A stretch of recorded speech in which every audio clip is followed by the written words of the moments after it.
শুরু হলো জলপাইগুড়ির ময়নাগুড়ির জলপেশের শ্রাবণী মেলা। রবিবার রাত থেকে তিস্তা সেতু সংলগ্ন তিস্তা ঘাটে জলপেশ মেলাকে কেন্দ্র করে শুরু হয়েছে তিস্তা শ্রাবণী মেলা। উত্তরবঙ্গের বিভিন্ন জেলার পাশাপাশি দূর দূরান্ত থেকে আসা ভক্তরা স্নান সেরে পুজো দিচ্ছেন এই ঘাটে। এরপর তারা রওনা দিচ্ছেন জলপেশের উদ্দেশ্যে। সোমবার সকাল থেকে জলপেশের শ্রাবণী মেলাকে কেন্দ্র করে ভক্তদের ভিড় ছিল যথেষ্ট। প্রশাসনের তরফে সিভিল ডিফেন্সের কর্মীরা ঘাটে তিস্তা নদীতে স্পিড বোট নিয়ে নজরদারি চালাচ্ছেন। দুর্ঘটনা এড়াতে মোতায়েন করা হয়েছে পর্যাপ্ত পুলিশ বাহিনী। এছাড়াও সুষ্ঠুভাবে দর্শনার্থীরা যাতে মেলার আনন্দ উপভোগ করতে পারেন তার জন্য তৎপর রয়েছেন মেলা কমিটির সদস্যরা। রাখা হয়েছে দড়ি এবং জলে ভেসে থাকার জন্য টিউব। তিস্তা ঘাটের নির্দিষ্ট জায়গার মধ্যে নামতে দেওয়া হচ্ছে ভক্তদের। বাঁশের ব্যারিকেড ও নেট লাগিয়ে ঘেরাও করে দেওয়া হয়েছে ঘাট।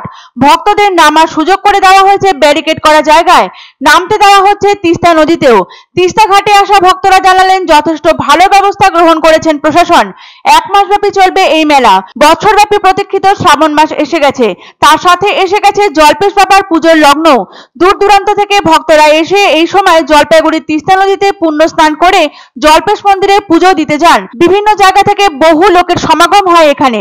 এবছর তো রাজ্যের পাশাপাশি অসম সহ অন্যান্য জায়গা থেকেও ভক্ত সমাগম লক্ষ্য করা যাচ্ছে। জলপাইগুড়ি জেলা প্রশাসনের তরফে ভক্তদের জন্য সমস্ত রকম ব্যবস্থা গ্রহণ করা হয়েছে। রয়েছে জেলা পুলিশের কড়া নিরাপত্তা সহ সমস্ত রকমের সুযোগ সুবিধা।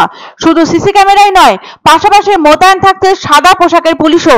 আজ শ্রাবণ মাসের প্রথম সোমবার। প্রতি বছরের ন্যায় এবারও জলপেশের শিবের জন্মমাস উপলক্ষে শুরু হলো এই উৎসব। এই মেলাকে কেন্দ্র করে প্রচুর দোকানপাট বসে এখানে। প্রতি বছরই মোটামুটি সুষ্ঠুভাবেই সম্পন্ন হয় এই শ্রাবণী মেলা। তবে জেলা পুলিশের পক্ষ থেকে এবার নিরাপত্তার উপর আরো বেশি জোর দেওয়া হয়েছে। রাজ্য পুলিশের কর্মীরা ছাড়াও সিভিক ভলেন্টিয়ার ও সিভিল ডিফেন্সের কর্মীরা নিযুক্ত থাকছেন নিরাপত্তা রক্ষার্থে। থাকছেন সাদা পোশাকের পুলিশও। মেটাল ডিটেক্টর ও সিসিটিভি ক্যামেরা লাগানো হয়েছে প্রতিটি গেটেই। দেশ জুড়ে ছেয়ে যাওয়া সংক্রামক ব্যাধির জেরে বিগত কয়েক বছর ভক্তরা জলপেশ মন্দিরের ভেতরে প্রবেশ করতে পারেননি। এবার তারা সেটা পারবেন।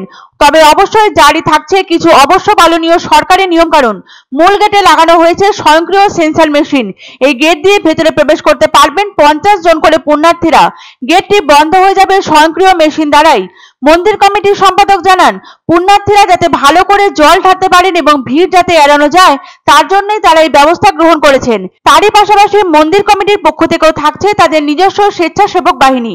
সোমবার মন্দিরে জল ঢালতে আসা এক পুণ্যার্থী বলেন, এবারে জল ঢালতে তাদের কোনো রকম অসুবিধা হয়নি। সকলেই খুব সুন্দরভাবে দেবতার মাথায় জল ঢালতে পারছেন। এত বছর পর সরাসরি বাবার মাথায় জল ঢালতে পেরে স্বভাবতই ভীষণ খুশি ভক্তরা।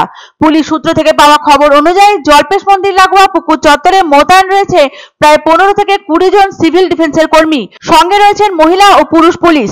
মেলা চলাকালীন যাতে কেউ অসাবধানতাবশত নদী বা পুকুরে ডুবে না যান তার জন্য থাকছে প্রতিরোধের বা নিয়ন্ত্রণের ব্যবস্থাও। এই সবকিছুর পাশাপাশি মেলায় সুস্থ পরিবেশ বজায় রাখতে সচেষ্ট তারা। মেলা ও পুজো চলাকালীন যাতে কোথাও কোনো অপ্রীতিকর ঘটনা না ঘটে তার প্রতি সজাগ ও সতর্ক দৃষ্টি রাখছেন জেলা পুলিশ প্রশাসন। দেখতেছি তো ভালোই, এখানে প্রশাসনরা বসে আছেন, দেখতেছেন, পাহারা দিচ্ছেন। তারপরে হচ্ছে ডুবারু আছে, এখানে সবাই বেশ মোটামুটি ভালো আছে। এইটা ধরো কালকের থেকে শুরু হয়েছে, 1 মাস চলবে এখনো অবধি। হ্যাঁ হবে, আশা করা যায় হবে। ভিড় হয় মোটামুটি, এইটা সবে শুরু, আশা করা যায় সামনে আরো হবে আর কি।